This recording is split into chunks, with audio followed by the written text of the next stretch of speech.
All right. Good afternoon, everyone. My name is Greg Sakenzia. I'm a securities lawyer here in New York City. I'm moderating the panel today on disruptive technologies, corporate VCs, and disruptive technologies.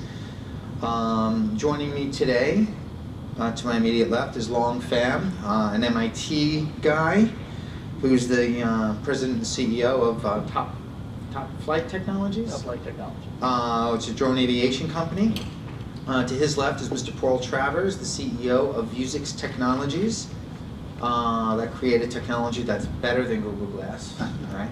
Yes, thank you. Paul and I have known each other a long time, and to his left is Ulrich Quay, and he is a director of BMW I Ventures, and Ulrich invests money on behalf of BMW and evaluates what he hopes is disruptive technologies for their benefit. And that is our distinguished panel for the day. I'd like to start by asking, Ulrich, how does BMW evaluate its potential investments? Well, how many hours do I have? Well, not many. So I can tell you what we've done so far. We've looked at about 1,000 companies so far, and every time when you look at a company, you're looking, of course, what they're doing, but an important part is also the CEO. Personality, obviously. So investors, some investors will tell you, well, I invest in a guy, I don't invest what he does, I invest in a person, and then he will always succeed no matter what he does. So I don't know I wanted to bring to this extremes, but we're obviously looking at systems that opportunities that are complementary to BMW business models. Investing in areas where BMW does not have a core traditional business model, but areas which may be supplementary, and focusing in particular on services. So something an area that BMW hasn't focused on in the past. Everyone knows the cars. Everyone, it's world famous company from Munich, world famous cars, but we're not famous for providing good services. And that's our main thesis, our main investment focus, investing in services that have the potential to become very successful and lucrative services in the future. Now, these are services that are complementary to the automobile, or totally. Yeah, some of them are complementary. Some of them also have disruptive potential. Let's take, for example, peer-to-peer car sharing has the potential to decrease ownership of cars, right, or any car sharing investment. But BMW, you may have heard about BMW's Drive Now offer, the car sharing offer. We do that anyway ourselves. Even though it is disruptive to an extent to our business, because we think it's important to be part of a development, even though in the short term it may disrupt your business model, but in the long term it's a lucrative way of getting additional revenue. Okay, thank you very much. Can I ask? Please. Just curious. Coming from the other side of the fence, yeah, you look at thousands of companies. You always hear that 1 in 10, kind of finally gets there, and I'm sure that part of your criteria is you want these guys to be successful. It's not just because they're a service company that might be related to what you do. Yeah. So you look at 1,000. How many of the fish got away out of that 1,000? If 1 in 10 fails, how do you pick? And then do you ever look back saying, geez, I really let that one go and shouldn't have? And it's a very good question, and it's also a challenge in a corporate environment. Like especially for a premium manufacturing company like BMW, they're not used to failure. So for them, if you invest $1 million or $2 million and then you come back a year later, they all went bust. There's some disappointment. I mean, it's not something that they know. So, and you're right, it's probably the one out of 10 I would say is the big winner, and that's the one who pays the funds for institutional investors. As those of you know in the venture world, 1 investment out of 10 pays for all the rest. Maybe 3 or 4 goes bust depending on what stage you're investing in, and a couple of them are doing decently. And beforehand, you don't know who it is. I mean, you can really try hard. You maybe have a good guess, but you cannot predict it. Even good investors cannot predict it. You can only be right more often than the others, and that makes you a better investor. But even the best investors always will have a relatively big failure rate. And you can try to, if you want to be more on the safe side, you should invest in more mature companies, and if you want to be more, if you like the risk, you should be more invest at an earlier stage, obviously, because then the failure rate is much higher, but also the potential wins are much higher. One of our investments, just to close, for example, had increased their valuation within 12 months by 600%, and that from a level of 30 million. So that's quite an aggressive. You can see that there is a lot of potential if you invest in an early stage, but it's also there's also risk involved in that. Thanks. Paul, I know your company quite well, and it certainly is a disruptive technology. Do you want to, discuss Vuzix a little bit and explain, how you attract investment into a very novel technology? Sure, yeah. For myself, it's been kind of a different path than the conventional venture capitalist, institutional kind of dollars invested in any of the companies actually that I started. I used to work at Kodak. I know we were making megapixel digital cameras 30 plus years ago. That's back when they had 75,000 people in Rochester, New York. And I wanted to change the world, and they wouldn't sell any of the products that we were working on. So I left, and I started my first business in my basement, and that was funded through friends and family. I actually shouldn't say that. I got $5,000 for leaving Eastman Kodak that they gave me as a see you later kind of a thing, right? They weren't happy that I left, but I did start this business in the basement, and we were making wavetable synthesis products back then. It's what's used in every cell phone today. It's what's used in many PCs. It's become an industry standard. And it wasn't venture capital. This was like you figure out how to work the monies with your partners. Some of the corporate partners that we worked with put dollars in for different technology assets in any event. My next company was the same way. And then my third company, which was a virtual reality head-mounted display company, I partnered with another company, bought that business back, and then today we're making yet again disruptive, game-changing technology, I believe, that's ahead of companies even like Google Glass. And for the most part, we've been funded through non-institutional efforts. However, in 2009, we did take Vuzix public, and we have raised dollars through the public markets, which has its ups and downs, needless to say also. And Long, do you want to tell us a little bit about Topflight and how you see this as a disruptive technology, and how have you interfaced with the investment community in funding that? So a little bit about Topflight. I started working on early drone technology in the mid-90s, before you see all the stuff in the news today. And so that was at MIT, between MIT and Draper Lab. And so back in 1996, we developed one of the first fully autonomous helicopter systems. So drone technology is not new. It's been developed for 20 plus years. And really my comeback to developing drone is when Amazon came out with the Amazon Prime delivery. And so with that, a lot of my old colleagues came back to me and said, hey Long, thinking about, would you like to get back into building drones? And so after a little bit of deep thinking, we started putting a few internal research and development dollars into different projects. And one of the projects was a hybrid propulsion system. So a lot of drones that you see in the news today are battery operated, which means that they have very, very limited flight time. Anything on the order of 15 to 30 minutes of flight time. And really 15 to 30 minutes goes by really quickly. You can't really do a lot. One of our partners, MIT Lincoln Lab, came to me and said, Long, we need you to build a 2-hour drone.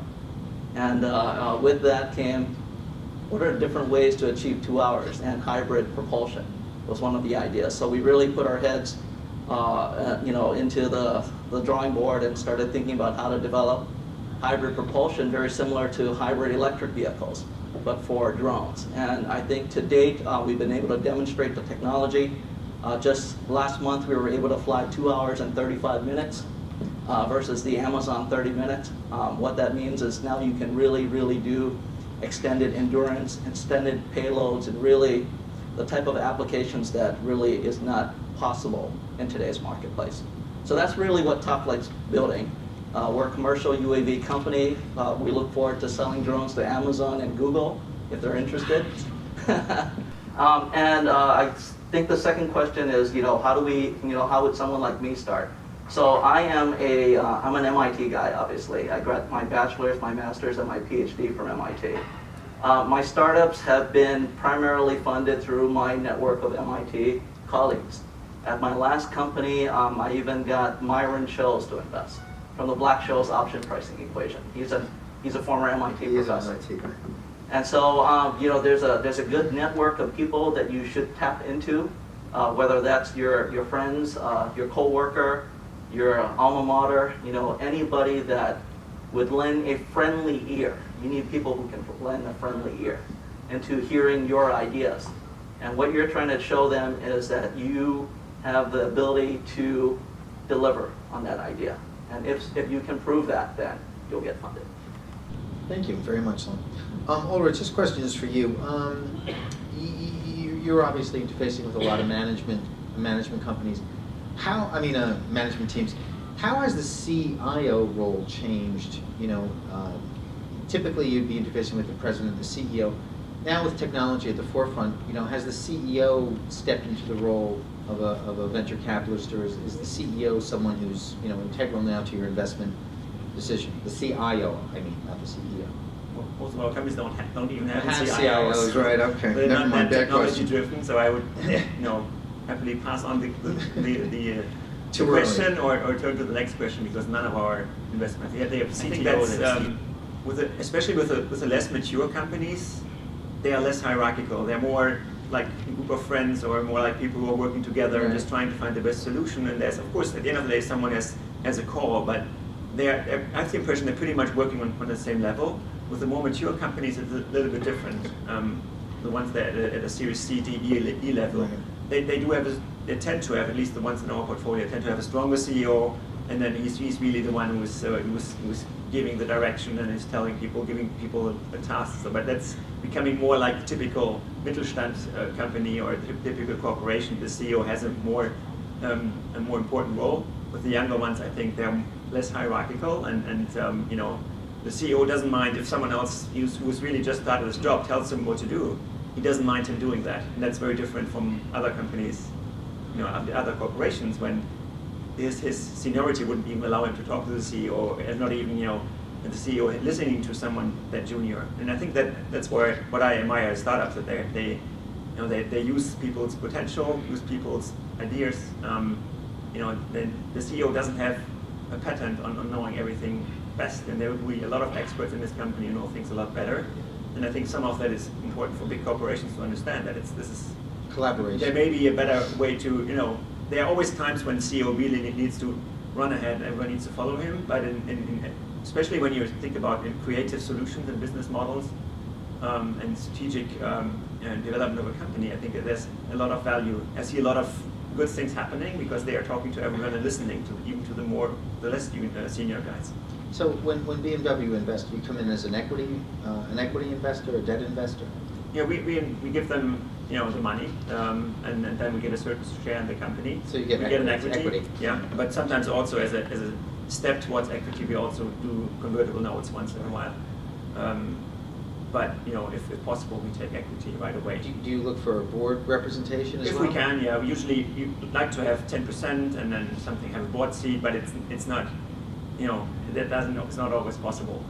Especially when the companies are more mature, they have a 200-300 million valuation, you won't get 10%, and they won't even allow you into the round. So especially when company is having is doing really well, the institutional investors will sometimes not allow you to get into the round. You have to really pitch for being able to give them money. It's really almost a war for opportunities. And we have, at some occasions we don't get into investments because the investors want to have it all for themselves. Don't you wish you had that problem before? We're close. Yeah, I think that's a rich man's problem, having people fighting over to get into your round. Yes. I don't all have that luxury. I will say, to his point about C-level executives in a conventional larger corporation versus small companies, I think it's what makes a small company work, that it doesn't have all that infrastructure. At some point in time it changes and the companies have to grow up, but they have to be careful not to fall in the Eastman Kodak trap where the senior level executives lose touch with the reality of where the company needs and should be. So they can pull away. Yes. Yep. Ulrich, are you looking for these investments to become public for your exit strategy? I mean, whether our startups should become an IPO? Yes, IPO or some alternative public. IPOs are welcome, I don't. So they are. About It's something that. And it's not something you emphasize or. No, I want them to be as successful as possible. Obviously, on the other hand, I also want to, maximize strategic value for the BMW group. We don't do it for the return. We don't do it for financial reasons because our $100 million that we have available is not relevant for the BMW group in total.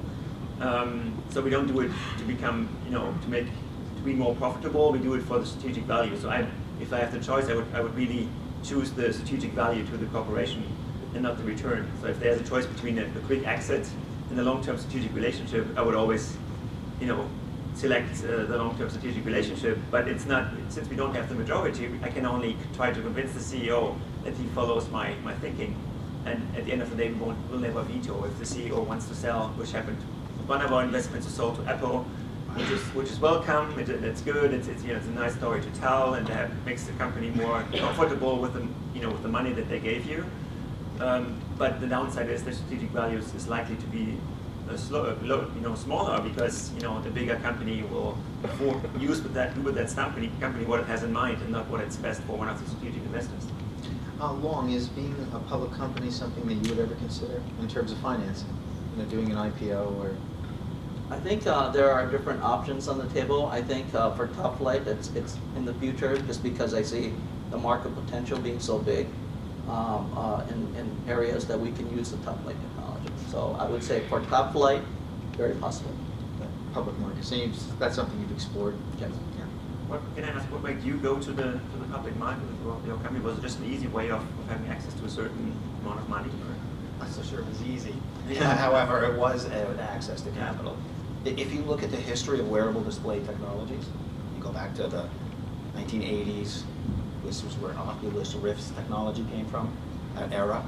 It's been littered with companies that have not been successful. Wearable technologies, some of the weirdest, oddest looking technologies that just could never find a home.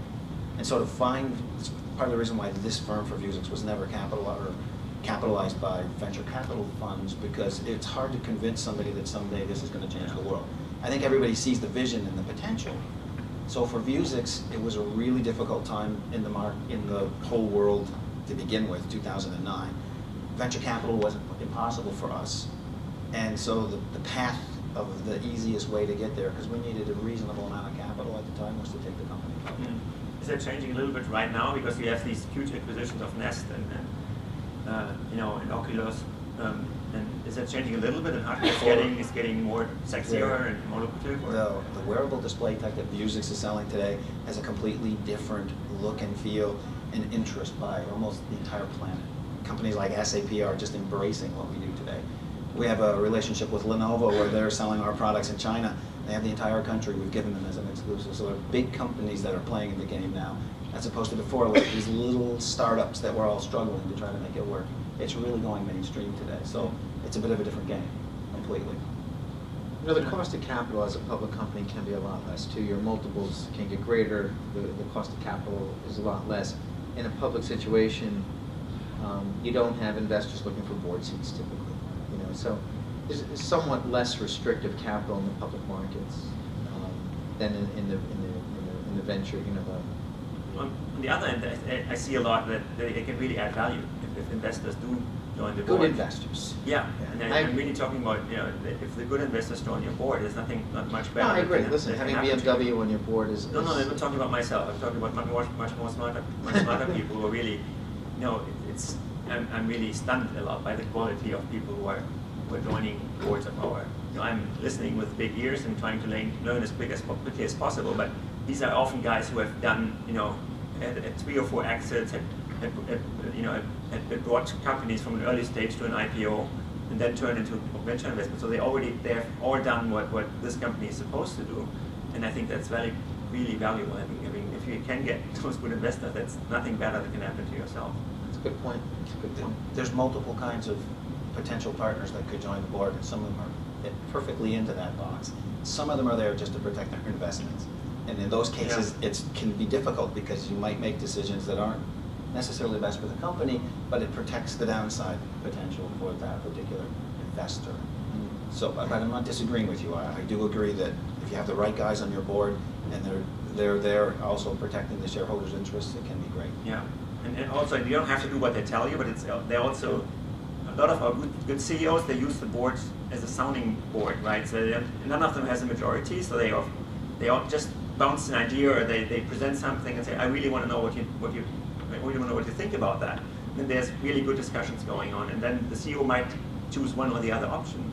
But it's a great opportunity for him. I have one board where they had 10 investors, 10 of the best venture capital companies, and the discussions, the level of discussion, quality discussion is so good that this is really valuable talking about topics. It's not just a formal thing of just presenting the quarterly numbers, but it's really very intense and very good discussions. And I would imagine the CEO really appreciates all the investors sharing their thoughts and trying to push the business. And doesn't it always mean everyone is happy with the decisions that are made? But it's I find this very, very helpful for this company. If you have guys like Kleiner Perkins, yeah, they're smart guys. Yeah. They're smart guys. Now, Lon, you said you would consider being a public company.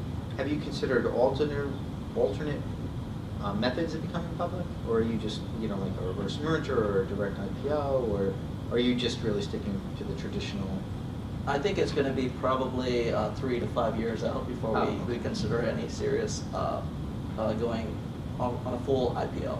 I think obviously other alternative deals are being proposed to me. Yeah, I bet they are. So reverse merger is one where you can get access to capital in a relatively short period of time.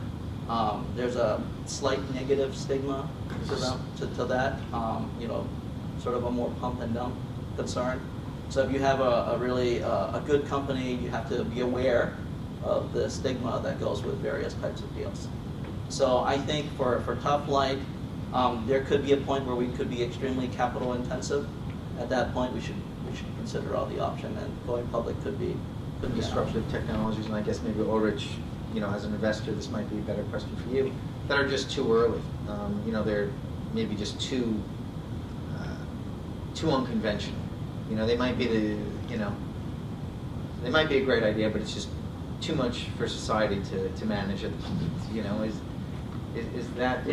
Of course that happens. And one portfolio company that we have, they offered a smartphone solution in 2006, 2007, and they did not really. It was too early for them. They needed for what they did. They needed to have a huge buy-in from a lot of people. Otherwise, their product didn't make sense. So they only peaked and really developed very, very fast once the smartphone adoption went up high, and they almost stopped their business because they did not make any progress. So they were almost, they were really too young for what they did, but they had the patience and the investors to continue what they were doing because they were pretty sure this is happening sometime soon. But nobody, of course, could tell them when this happens. And sometimes you just need a little persistence to, if you believe in it, continue doing it, and then at some point it picks up. Now, Paul, I guess at one point you might have thought you were too early, right? Before wearable computing was as fashionable as it is now, with Google Glass and everything. Have you ever felt that now your time has come, and you might have been too early a few years ago, and now you've really kind of grown into yourself? You might imagine, since you've been doing this since 1991, something was early. Right. Yeah, I mean, when we first started, we made this product that looked a lot like Oculus Rift, quite frankly. It was a big thing that you wore to play games. And in our first quarter, we sold $5 million worth of product. It was all really exciting. But the rest of the technology wasn't there to build the infrastructure around it to make it really work. And it's only now, after all those years, other than certain vertical markets like in the defense space. Right. Like they were first to adopt wearable technology, quite frankly, the ultimate guys. I mean, they're carrying 200 pounds of gear. And so you could make a business there, but it's not the kind of business that you think about that's disruptive and changes the world. It might change something on the battlefield, but... Now, what are you holding there in your hands? Yeah. So this is part of that disruptive technology. So for us, we've always felt that the wearable display tech would have a great opportunity in enterprise, and it wouldn't be until you looked like you were wearing a normal pair of glasses that you would use them for almost every person. And we believe that ultimately when this is done right and you can wear a pair of glasses that look like Oakley sunglasses, you've crossed this chasm. The US military called it the obligating point of fact. This tech uses its next generation optics in them, which literally are windows that are the size of reading glasses. With these tiny displays, they'll fit right in conventional glasses. When this happens, Google will wish they had this technology because that's what's holding back Google Glass today. You look like the only, like an idiot. I wasn't going to say that. The only guy that just stepped off the Starship Enterprise circuit, so you stand out like a sore thumb. I can say though, when you're in a warehouse and you're wearing a helmet and you've got gloves on, and it doesn't matter. The products that we ship there work very, very well. But it's not until you get to something that's like this that really changes the whole ballgame. And this has been stuff we've been working on since '91. So clearly, with lots of arrows in the backs, we were early in the game. And along, I guess, drones have really come into favor in the last 12 months as well. That's right. When I worked on it, it was in the mid-90s, so that was way early. That's 20 years ago. And so even though the technology was developed and we were flying fully autonomous systems, that we had to wait 20 years. I guess it also was an early military application. It's now become a mainstream application. The challenge is, I still see a challenge ahead for adoption, especially here in the U.S. with the FAA still uncertain about the rules and regulation pertaining to drone use here in the United States. The solution for companies like mine is to go abroad. And there are friendlier continents, friendlier countries that we can work on and develop the technologies. For example, Australia, very, very friendly to drone and UAV technologies. Canada is also very, very friendly. You see a lot of, like the Royal Canadian Mounted Police utilizing drones. Here in the U.S., if you heard of police using drones, we get a complete public outcry. Whereas in Canada, they love it because they're actually they see that as something valuable for the good of society. What do you think? Why is that? I think primarily the people see the good outweighing the bad, and they're willing to accept a little bit of privacy, of their own personal privacy for the good. For example, the Royal Canadian Mounted Police uses it to find lost people when their cars break down and they're wandering in the woods. And there are cases where they sent the drone out, it had infrared cameras, they were able to detect somebody and go in and rescue them. They're able to, when a car drives off the cliff, a drone can go down and see if there are survivors, if they're worth sending valuable police officers down to rescue. So the public sees as a good. And here in the U.S., we don't exemplify the good. We exemplify the bad.